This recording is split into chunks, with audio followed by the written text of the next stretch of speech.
अरे नंबर जाऊ नको माझे थोडा त्यांनी त्यांचा शिकवते मोठ्या मोठ्या वल्गना केला शेवटी जीवाला मुकून गेला.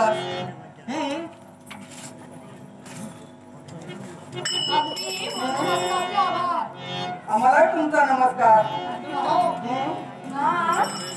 तुम्ही जर ते आला नसतात ना माझं काय नसतं कुणाच ठाऊक. काय होणार?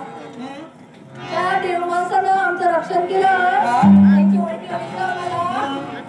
मग सांगतोय हे राज्य आहे ते शिवनगरीचं आणि शिवनगरीचा युवराज सुरेंद्र असे आमच्या देहाला म्हणजे या शिवनगरीचे युवराज तुम्ही पुन्हा मला आशीर्वाद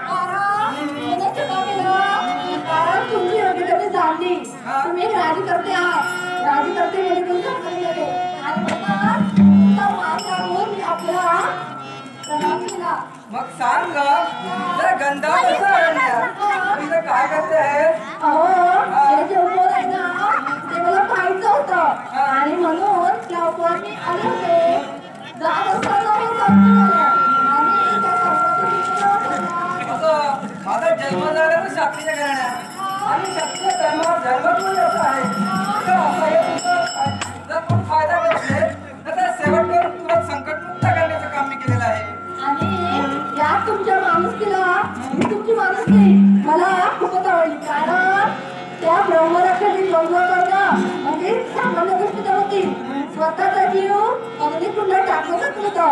पण माझ्यासाठी तुम्ही स्वतःच्या प्राणांची पर्वा न करता व्रत केला आणि नंतर तुमच्या माणुसकीला तुमची माणुसकी तुमचे उपकार मी कधी नाही आपलं नाव विचार आपल्याला.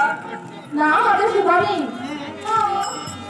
ती दिसते ती भैरवनगरी आणि त्या भैरवनगरीमध्ये माझे बाबा राहतात. काय भैरव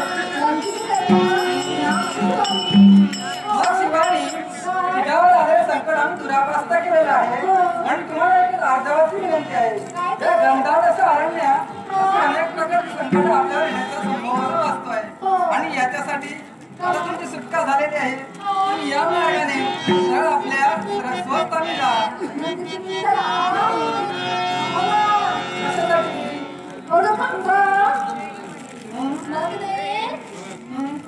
तुम्हाला की नाही कधी सांगायचंय काहीतरी सांगायचंय. मग आता सांगितलं एवढं ते काय होतं?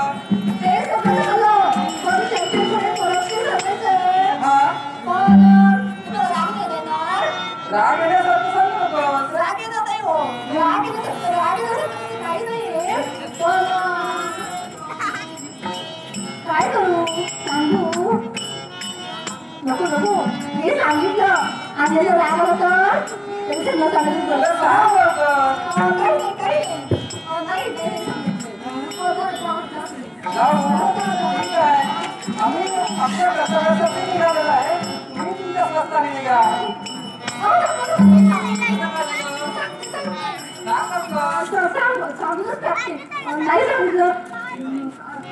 नाही सांगितलं ना कोणा कसं माझ्या मनात आता सांग लवकर.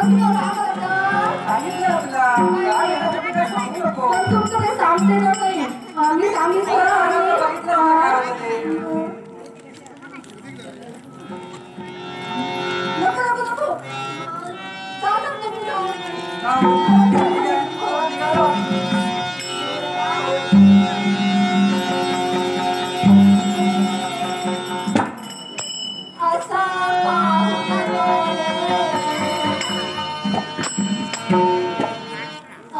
हे सांगायचं होतं तुला. पुढे सांगायचं आहे अजून सांगू खरंच सांगू दूर राहू नये असा पाहू ऐकायचंय परत ऐकायचंय का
काय सांगताय का?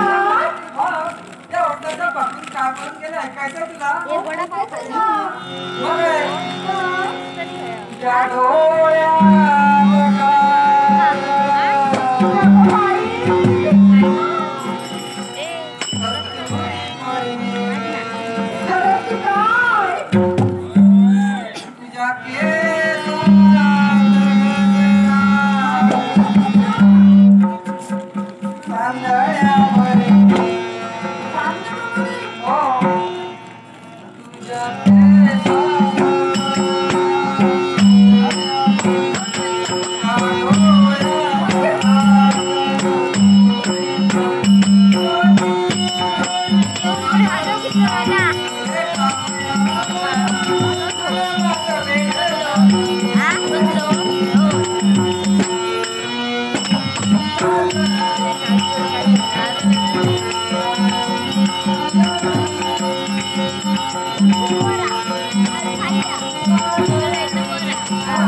अहो प्रत्येक माणसाची इच्छा ही प्रयत्न करत असते. आशा ही नेत्रामध्ये उभी असते आणि कुठेही माणसा समाजाची सुद्धा एकत्र उभी असते. आणि ज्यावेळी मोठ्या मनाचे बोलू लागतात ना त्याच वेळी नादब्रह्माचा विरोध होतो आणि याचाच अर्थ प्रेम असा होतो. आणि हे प्रेमाचे पुष्प मी आपल्या चरणावर वाहिले. त्याचप्रमाणे माझ्याही बाबतीत तुमचं जे भावने आहे आणि शिवानू अगं प्रेमाची गोड एवढी व्याख्या आहे. मग या प्रेमाचं आणि ते तरी विवाहात रूपांतर व्हायला हवं आणि याच्यासाठी हो पण युवराज मी प्रेम केलंय लग्नही करेन पण ती बाबांची अन्न घेऊन म्हणजे अजून बाबा पाहिजे होय का?